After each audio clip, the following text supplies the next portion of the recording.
new HTP Inverarc 160 Plus. How do you like the machine? The machine's good. It's very convincing. Machine is good. I was a little bit doubtful for its size, but it actually packs a punch. You crank it up when you need it. It burned everything perfect, even when it was windy earlier. So. Did you hit duty cycle yet today? Nope, I did not. I'm liking these compact machines more and more. Make sure you got your polarity right. Stick's positive. Alright, so we stick welding this wedge. This is like an 8-way wedge. It's supposed to have 1, 2, 3 here and 1, 2, 3 down there. Like that splits it. So it makes 4 pieces on the left and 4 pieces on the right. So here's what it looks like in action. It clamps it down, it cuts it, it falls down in the tray, and then that big pusher plate, that hydraulic cylinder, sends it through that wedge, and there it splits all the wood. Now 2 of these pieces were like heavily bent or tore off, so we're straightening this out. So by the way, to cut it like this and then weld it back together, even with preheat and even with 130,000 tensile strength filler rod, that doesn't work too well. We're welding them back on. Here, this is a before picture. Has a natural curve to it, makes it real nice, relieves the wood. And then Tim air arced that out already earlier, and we're stick welding this on with Rock Mount Brutus A. So that rod has like 130-some thousand psi tensile strength. You can't torch it off with an oxyacetylene torch. There is some stainless in it, but it makes for, if you really need strength, you want it to not tear out anywhere ever, that's the rod you want to use. So now we're gonna fix this one here, straighten this back out. Rumor is it's AR400. I could cut it in the bandsaw. I don't think it's AR400. It is a little bit harder than just mild steel, but not that much. But I think also what happens is, as it's being welded here, it kind of hardens the knife itself a little bit. And what happens there is it then cracks just above. See that hairline crack coming in here? Tim, you see we didn't fix that. That hairline crack coming in there. Let's go in there with the grinder and just hog that hairline crack out before we do this. Good thing I looked at that, man.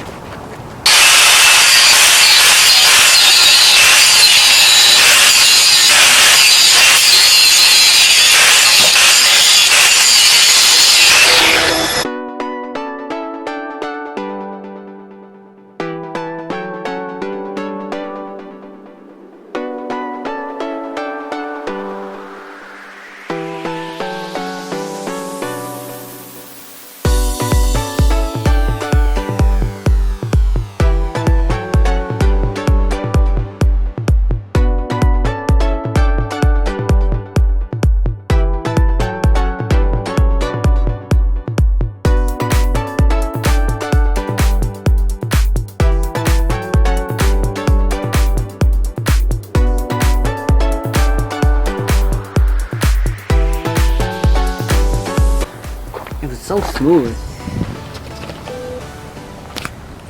Alright, so this is where we straighten out the bent part. We cut it open, big V, bend it back, welded it up, nice and straight now. And then here there was a crack in it.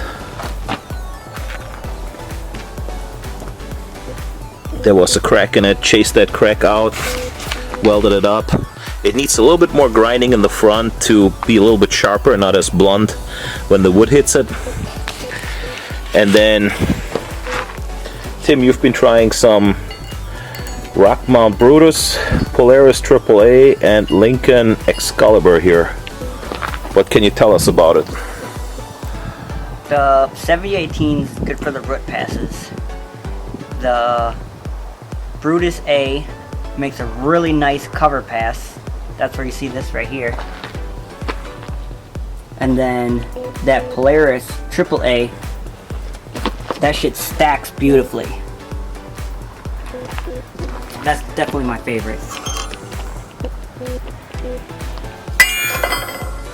Yeah, so on the Brutus, you have a little golden and shiny welds here, a little bit like stainless.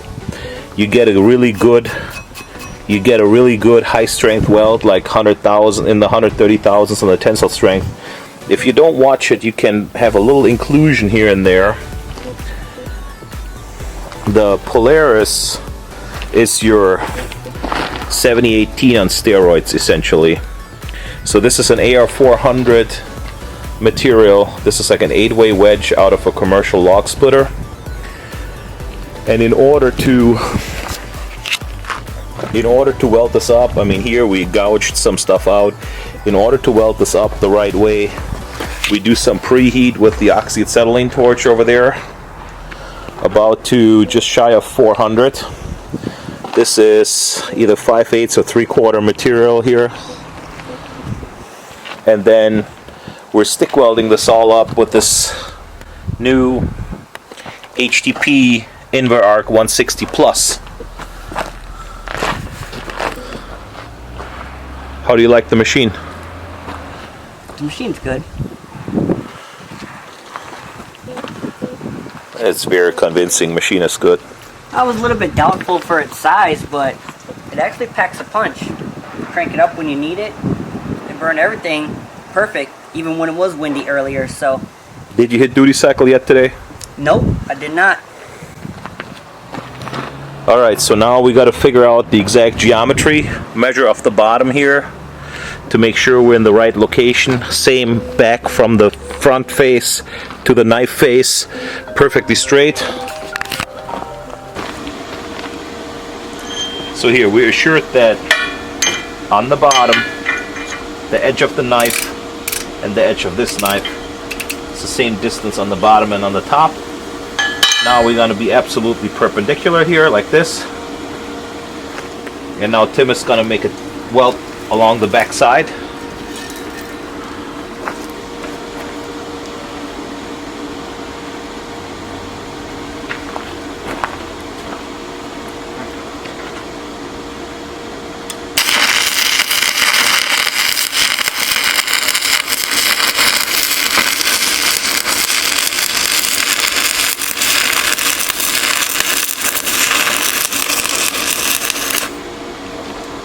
Okay, now, are we still straight?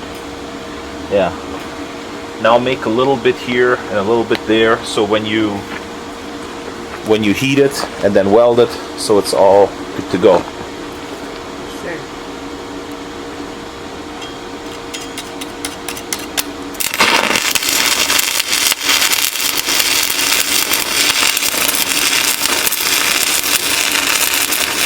That's enough.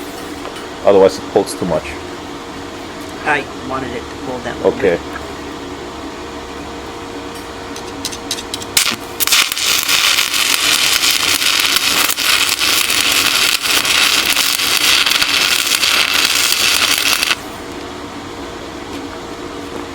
Yeah, now just weld that guy in, and I'm gonna fix this with a little bit of the Polaris, just a cut, and then I'll grind that flush, and I'm gonna use this as a template to cut the one out for.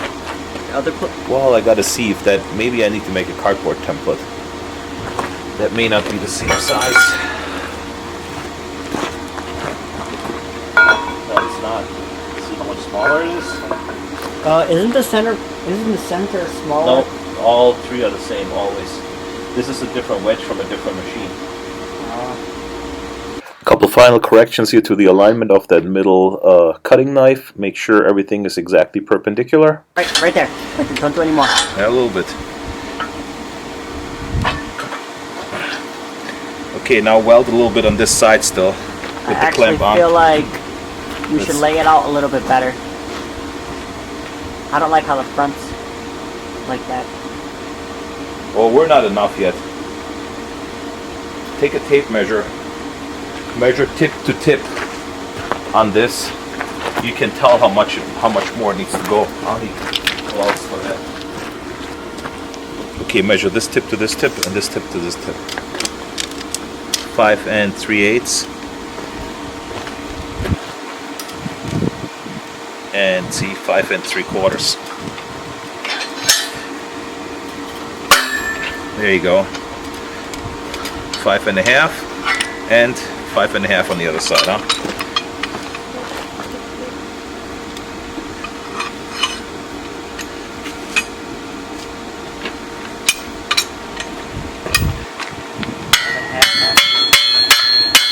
Well, if you do a little tack, it pulls it. Let's see. If you do a little tack here on this side again, Yeah. it'll pull it 5 3/4, and this is what, 5.5. It'll pull it over that little bit. Oh, it's almost there.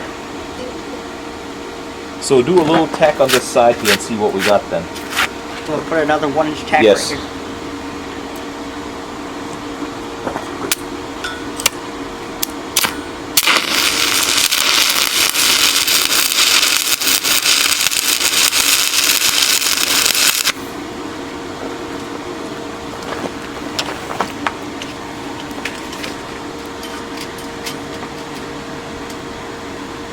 Five and 5/8. 5 and 5/8. That's exactly in the middle. Alright. So now when you do this, heat it all up evenly. Heat it all up evenly, and then try to weld a little bit. Make sure it's not getting out of. As you weld on it, monitor where it sits as far as Okay. pulling over to one side. So should I weld maybe 2 more passes on the back to hold it? It'll help a little bit. And then start wrapping the corners around the back, because that won't pull too much, but it'll give it some more strength. Okay.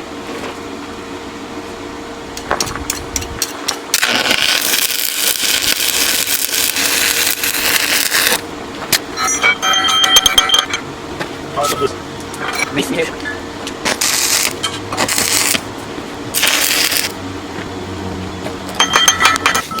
Going for a preheat here right around 400 degrees. So first making a black, then heating it till the black goes. That puts me right at the target temperature.